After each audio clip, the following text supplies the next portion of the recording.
নির্বাচনী প্রচারণায় পোস্টারের ব্যবহার বন্ধসহ ইসির জারি করা আচরণবিধি নিয়ে মিশ্র প্রতিক্রিয়া জানিয়েছে রাজনৈতিক দলগুলো। পোস্টার ব্যবহার বন্ধের সিদ্ধান্তকে স্বাগত জানিয়েছে বিএনপি, তবে অনেক ছোট দলই এর বিপক্ষে। আগামী বৃহস্পতিবার দলগুলোর সাথে কমিশনের সংলাপে এই বিষয়গুলো নিয়ে আলোচনা করা হবে বলে জানিয়েছে দলগুলো। সংলাপে ভোটের মাঠে লেভেল প্লেয়িং ফিল্ড তৈরিতে ইসির ভূমিকা বিষয়েও জানতে চাইবেন নেতারা। ঐতিহ্যগতভাবেই নির্বাচনে পোস্টারের ব্যবহার হয়ে আসছে। ভোটের মাঠে নিজের প্রার্থিতার জানান দিতে পুরো এলাকায় ব্যবহার করা হয় পোস্টার। ছোট দলগুলোর কাছে নির্বাচনী প্রচারণার এমন কৌশল বেশ গুরুত্বপূর্ণ। তবে সময়ের আবর্তে নির্বাচনে পোস্টারের ব্যবহারে পরিবর্তনও আসে।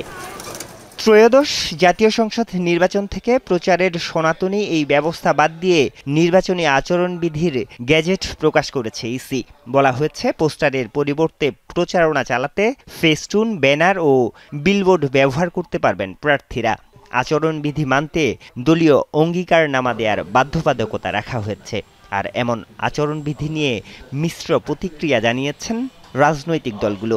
বড় দল পরিচিত মার্কার যে সুবিধাটা তারা আছে, সেটা নতুনদের ক্ষেত্রে একটা তাদের জন্য প্রতিবন্ধক এবং একটা বেশ বড় আকারের বৈষম্যের জায়গা তৈরি হয়ে যেতে পারে।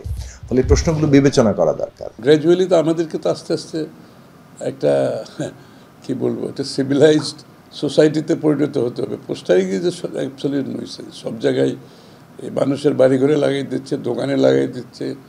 তারপরে এটা তো আমার মনে হয় ঠিকই আছে সিদ্ধান্তটা। এই ব্যাপারে আমার মনে হয় না কোনো প্রবলেম আছে। সংসদ নির্বাচন সামনে রেখে আগামী বৃহস্পতিবার দলগুলোর সাথে সংলাপে বসবে নির্বাচন কমিশন। নেতারা বলছেন, এবারের নির্বাচন ইসির জন্য সবচেয়ে গুরুত্বপূর্ণ। সংলাপে তা মনে করিয়ে দিবেন তারা। নির্বাচনের প্রধান স্টেক হোল্ডার তো রাজনৈতিক দলগুলো, অবশ্যই বসতে হবে, তাদের মতামত শুনতে হবে, যেখানে সমস্যা থাকবে ওগুলো সমাধান দিতে হবে। দলীয় প্রতীকে ভোটে অংশ নেওয়া বাধ্যতামূলক সহ সংশোধিত আরপিও নিয়েও আপত্তি আছে কিছু কিছু রাজনৈতিক দলের। এখন তারা তো অর্ডিন্যান্স দিয়েছেন, তো অনেকগুলো প্রশ্নে তো দলগুলোর ভিন্নমত আছে, আপত্তি আছে, এমনকি গুরুতর আপত্তি আছে। তো সেগুলো তো তারা আলোচনার সময় বেরিয়ে আসবে এবং সম্ভবত আরপিও বলি, আচরণবিধি বলি, অনেকগুলো জিনিস আবার পরিবর্তনের জোরালো দাবি উঠবে। সর্বশেষ 2008 সালের নির্বাচনের আগে আচরণবিধিতে পরিবর্তন এনেছিল ইসি। আর আরপিওতে সর্বশেষ সংশোধনী আনা হয়েছিল 2023 সালে। নতুন আচরণবিধি নিয়ে আনুষ্ঠানিক প্রতিক্রিয়া দলীয় ফোরামে আলোচনার পর জানানো হবে বলে জানিয়েছে জামায়াতে ইসলামী ও এনসিপি।